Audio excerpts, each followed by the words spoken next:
Hi friends, అందరికీ నా హృదయపూర్వక నమస్సుమాంజలిలు. ధర్మం శరణం గచ్చామి బుక్ నుండి సంఘ ధర్మం. విభిన్న దేశాల విభిన్న మతాల కలయిక ఈ సంఘం. భిన్న భిన్న వృత్తి ప్రవృత్తులతో అలరారేది ఈ సంఘం. విద్యార్థికి నిత్య నూతన పాఠశాల ఈ సంఘం.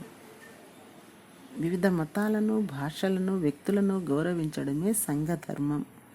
ఈ సంఘంలో ఎవరెవరి స్వధర్మాన్ని వాళ్ళు పాటిస్తూ ఇతరుల స్వధర్మాలను హరించకుండా వాళ్ళ ఆత్మోన్నతికి తగిన సహకారాన్ని అందిస్తుండడమే సంఘధర్మం.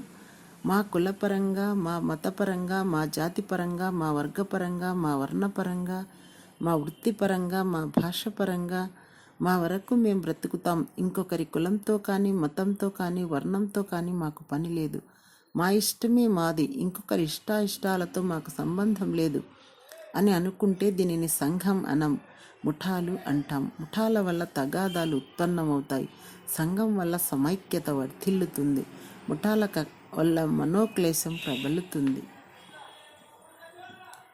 సంఘం వల్ల మనోవికాసం ప్రజ్వలిల్లుతుంది. కొందరు సంఘం అంటే భయపడుతున్నారు, కొందరు సంఘాన్ని భయపెడుతున్నారు, మరికొందరు మనకెందుకులే అంటున్నారు. ఇటువంటి ఆలోచనలు ఇలాగే కొనసాగితే ఏదో ఒకవైపు మాత్రమే సంఘ పయనం ఉంటుంది. దీని పర్యవసానం అందరూ భరించాల్సిందే. మానవులందరూ అన్ని విషయాలలో సమానులు కాకపోవచ్చు, కానీ వారందరూ సమానంగా మానవులే. ముఠాల్లో, వర్గాల్లో అభద్రతాభావం అన్నది, ముఖ్యంగా భయం అనేది అనేక కారణాల వల్ల కలుగుతూ ఉంటుంది. ముఖ్య కారణాలు: తెలియని విషయాల్ని ఊహించడం వల్ల, ఇతరులకు జరిగిన సంఘటనలను చూసి వాటినే మనకు అన్వయించుకోవటం వల్ల, గతం తాలూకు అనుభవాలు జ్ఞాపకం రావడం వల్ల, క్రొత్త విషయాలపై ఆసక్తి లేకపోవడం వల్ల, సంఘంపై సరైన అవగాహన లేకపోవటం వల్ల, జీవితంపై సరైన దృక్పథం లేకపోవటం వల్ల, అనుకోని సంఘటనలు జరగటం వల్ల, అనుకున్నవి జరగకపోవటం వల్ల, ఇతరుల మీద ఆధారపడటం వల్ల, సొంతంగా ఆలోచించలేకపోవటం వల్ల, మన స్థితిగతులను చూసి ఎవరేమనుకుంటారో అని అనుకోవడం వల్ల, ఇలా మనిషికి ఓ భయం, మనిషి నమ్మలేని స్థితి. ఇంకా శోచనీయ విషయం ఏమిటంటే తన్ను తానే నమ్మలేని స్థితి, తనపై తనకే విశ్వాసం లేని పరిస్థితి.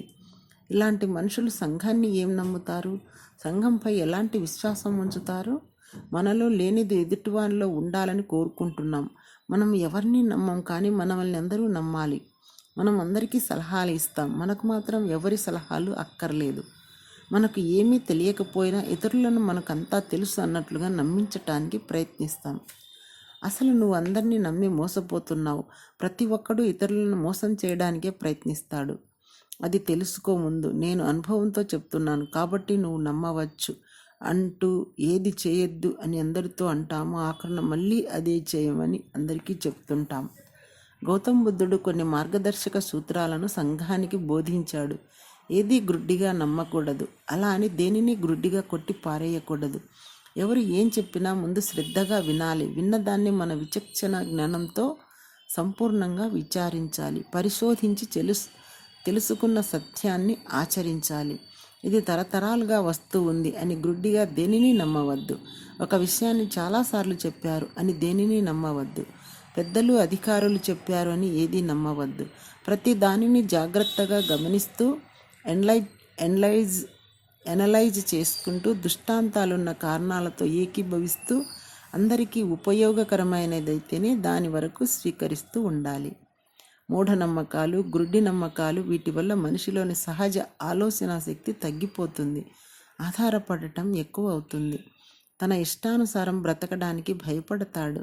అంటే ఇచ్ఛను దిగమింగుకుంటాడు, స్వేచ్ఛను కోల్పోతాడు, భావ ప్రకటన తక్కువ అవుతుంది. సొంతంగా ఏ పని చేయాలన్నా అనుమానాలు, అపోహలు ఎక్కువ అవుతాయి. ప్రతిదానికి నిరాసక్తత, నిర్లిప్తత, నిరుత్సాహం. ఏ పని చేయాలన్నా ఉపేక్ష ఎక్కువ అవుతుంది. చేద్దాంలే, రేపు చూసుకుందాం లాంటివి సామాన్యమైపోయి, పుష్పంలా వికసించి పరిమళాలు అందించాల్సిన మన జీవితాలు కసిమొగ్గలోనే రాలిపోతాయి. దీని ప్రభావం సంఘం పైన, సంఘ ప్రభావం మళ్ళీ మన మీద చూపెడుతుంది. మన అరాచకం, మన అజ్ఞానం ఇతరుల పట్ల కాలుష్యంగా మారుతూ ఉంటుంది. కాలుష్యం అంటే కలుషితం చేయడం. ముచ్చుకు కొన్ని రకాల కాలుష్యాలను మచ్చుకు కొన్ని రకాల కాలుష్యాలను గమనిద్దాం. Thank you.